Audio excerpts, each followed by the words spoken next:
Our first story is titled, Am I the a-hole for giving advice that resulted in my friend divorcing his wife? Throwaway because my main account is known to people in the post. Last in October, a guy showed up at my friend's house claiming he was the father of friend's 8-year-old and that he got friend's wife pregnant in an affair but ran off and broke contact. Hal broke loose on the guy first, but seeing how the wife was acting suspicious, he confronted her where she admitted to the cheating but claimed the child was my friend's. Friend got a paternity test done and found out that he is not the father. He was hurt and depressed. He left his house and stayed at a room away to think about the situation. His wife reached out to all our common friends and they all asked him to forgive the wife and move on. Friend was feeling complicated. His thoughts kept revolving around the 8-year-old. The divorce law in my area says that infidelity is grounds for divorce, but it is the father's responsibility to make sure his kids are secure financially. But if the father can prove that the wife committed paternity fraud, he gets out easy. Any lawyer could take this case and win. Due to his conflicting feelings, he had a massive breakdown. The wife and child also showed up to his place and caused a scene, asking for forgiveness and for daddy to come back. I usually stayed and listened to what he was feeling and saying, not giving any of my input till after the last time wife and child showed up. He said he wanted to know what to do.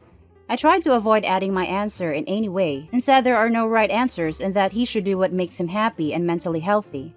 He kept on pressing me for a more direct answer and well, seeing how desperate he was for an answer, I told him that I would leave my wife in such a case without regret. She can manage her child on her own. I would do that because I know how cold I can get. Friend is my polar opposite. He literally does not hurt a fly. But this was just a hypothetical scenario and that the one experiencing this case in real life should look for his answer, not my hypothetical response. This happened in April this year. Mid-July, my friend finally divorced his wife and she moved out. He made a Facebook post thanking me for giving him advice that made him resolve to leave fake happiness for his own selfish happiness. The ex-wife called me a monster for destroying their happiness. Most of our friends and my wife are livid because they said I broke up their marriage. Wife is angry because my advice caused him to abandon his, not his, child. That the child has lost the person they knew as their father. I am pretty sure I was clear about what I said and that it was not advice, but if he followed that part, then I am not blaming him for what he did. Friends and wife still think I am the a-hole because there could have been better ways to handle the situation. So guys, am I the a-hole? Now let's read the top comments. Not the a-hole, and I feel a little like I'm taking crazy pills because you are considering taking even 1% of the blame for this. The ex-wife destroyed her own marriage by cheating and having someone else's baby. End of story. Not the a-hole. I agree this is the wife's fault, not yours. My friend once told me, you could either forgive and try to forget, but it will always be in the back of your mind. And it's the same for you, friend. No matter how nice of a person he is, the hurt will always be there. He can try to forget, but trust me, you never do. He did the right thing for himself. He just needed to hear it from someone else is all. Lol, mate. Based on your wife's reaction, if you have kids, I reckon you should get a paternity test. Seriously, is there some kind of conspiracy in your neighborhood where all the wives are having affairs and having kids with men other than their husband? Because I can think of no other reason why everything would tell your mate that staying with a woman who committed adultery, lied about it for presumably 9 years or more, and allowed him to raise a kid he didn't know wasn't his, is a good idea. F those guys, not the a-hole. Wife is angry because my advice caused him to abandon his, not his, child. Why does this imply that the wife isn't faithful? Regardless of your stance in this, it's a crappy situation for the child. To them, they lost their father. And frankly, it was crappy advice and behavior on OP's friend's part in the first place. I couldn't imagine raising a kid for 8 years only to abandon them nor suggesting it to a friend. OP is still not the a-hole because it was ultimately his friend's decision, but being sympathetic towards the kid's situation doesn't mean you're a cheater. Not the a-hole. Well, everyone is an a-hole, even the friend, for their actions here, except for you and the kid. The kid is a victim in all of this. You kept your mouth shut and then you were pressed for answers and you said what you would do. Friend took advice and then blasted you all over Facebook. Not cool. That was highly inappropriate. Friend is an a-hole. Wife is an a-hole for cheating and then lying about a kid. Friends are a-holes because they think cheating can be just brushed off and he should just raise another dude's kid anyway. Sounds like a prison sentence to me, knowing I am living with a lying wife who couldn't stay faithful. I would forever wonder if she was cheating or not. Not the a-hole. Kid is not the a-hole. Everyone else is. Now for the second story. Am I the a-hole for not letting my ex's son meet my daughter? They're half-siblings. My ex, Rob, and I, 28 female, were together for just under a year.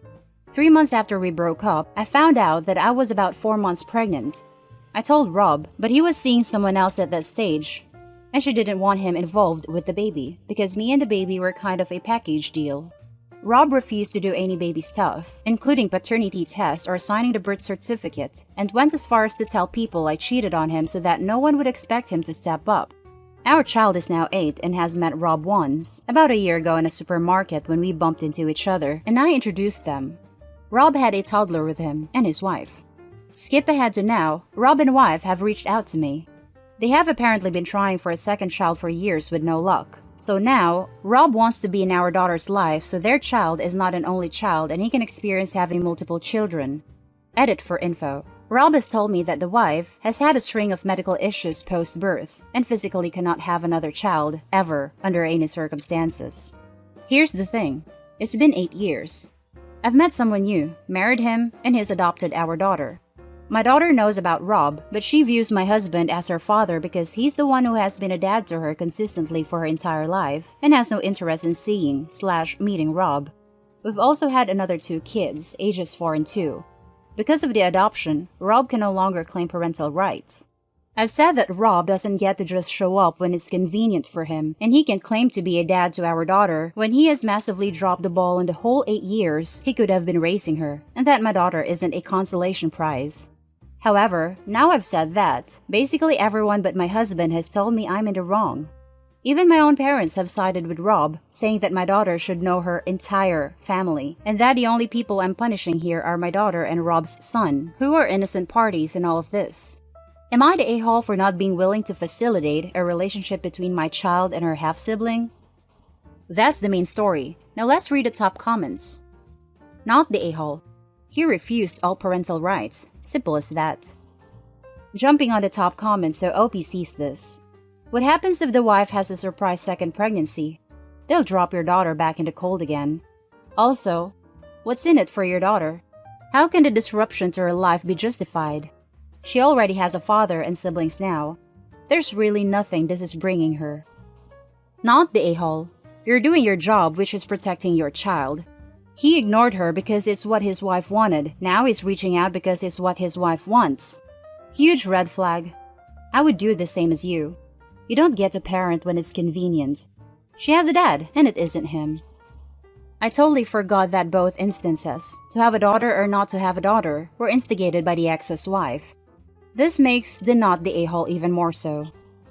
She views my husband as her father because he's the one who has been a dad to her consistently for her entire life and has no interest in seeing/meeting Rob. This is all that matters. You don't owe them anything. Your daughter is not plan B. This could confuse her and cause needless anxiety. I went through something similar when my siblings pressured me to have a relationship with my dad and half-sister after years of no contact. I hated it, and it didn't turn out well. Not saying this will, but if she doesn't want it, she doesn't owe him anything. Not the a-hole. They both are huge a-holes.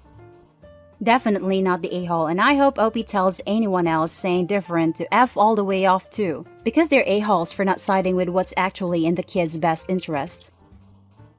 And now for the final story. Am I the a-hole for not wanting to fight for legal custody of my ex-husband's daughter, who has only known me as a mother figure? To make things clear, I didn't marry my husband and willingly became a step-parent to his daughter. I married my husband when we were both 21, and we had our daughter when we were 25. 2 years later, my husband began an affair with his terminally ill co-worker. Note, she wasn't terminally ill when they started the affair. An affair that ended with her death. We were separated, and he moved in with her when she got pregnant. In her second trimester, she received her terminal diagnosis and was given a few months to live. She made it through birth and passed away when her daughter was 3 months old. I was brought up by my religious mother who didn't believe in divorce and inspired me to fight for our marriage, so I did. He moved back into our marital home with his daughter, and I accepted her as his daughter. Religious brainwashing made me unable to make rational decisions. Our marriage improved. I even got pregnant with the baby boy last year, but later had a termination, which I passed off as a miscarriage. Yes, I know this was horrible. But with determination came the realization that reconciliation was a big mistake, and that at 34, I don't want to waste my last fertile years being in a wrong relationship. So I started planning my exit, and now we are legally separated. I have a pretty good relationship with his daughter, who is 6. My daughter adores her little sister, and I love their bond. However, I never intended to take on her mother's role when I reconciled with my husband. I wasn't a disengaged figure in her life, but no, I didn't think of myself as her mother. I cooked, cleaned, and looked after her when she was sick, but never disciplined her myself. She is close to her maternal grandparents, his mistress' parents, who have always thanked me for accepting her. Last night, my husband and I were discussing visitation, and he asked whether I had a room for his daughter in my new apartment. I got confused and asked what he meant. Apparently, he was under the assumption that I would also take his daughter during my time. I clarified that my apartment did have an extra room, but that room was meant for my boyfriend's daughter, who is around my daughter's age and they are good friends.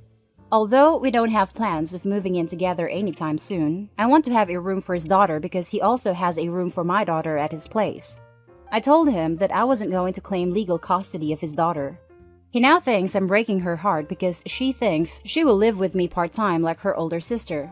And no, she doesn't call me mom. To her, I'm my name. Am I the a-hole? Not the a-hole, but man, that whole situation is rough. You might try weaning down visits versus a clean break to make it an easier transition for her, but woo, that's gonna be tough either way. Good luck to you.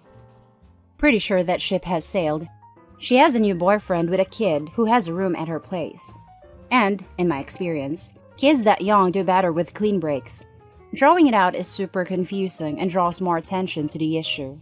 Source: Mom with an ex who is completely missing in action, and an ex-boyfriend who I almost married. And our families, his kids/my kids, were super close for years. When I left my ex-husband, it meant not seeing his 7-year-old son anymore.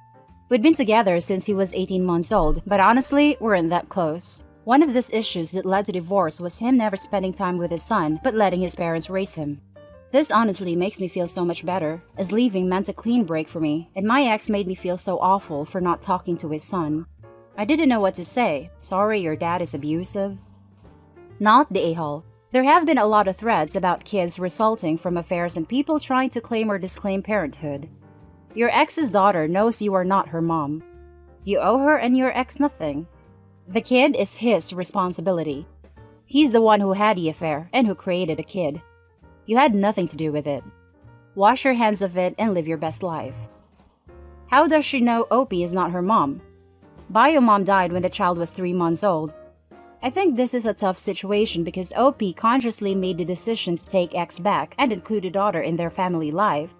I totally understand how hard it would be for Opie to see this child as a constant reminder of her past trauma, but at the same time, this is a little girl who's having her family ripped apart. I think this one is beyond am I the a-hole. Opie said the kid calls Opie by her name, not as mom. And that's the end of the video, folks. Leave your comments below. Don't forget to hit like and subscribe, and I'll see you in the next one. Stay safe.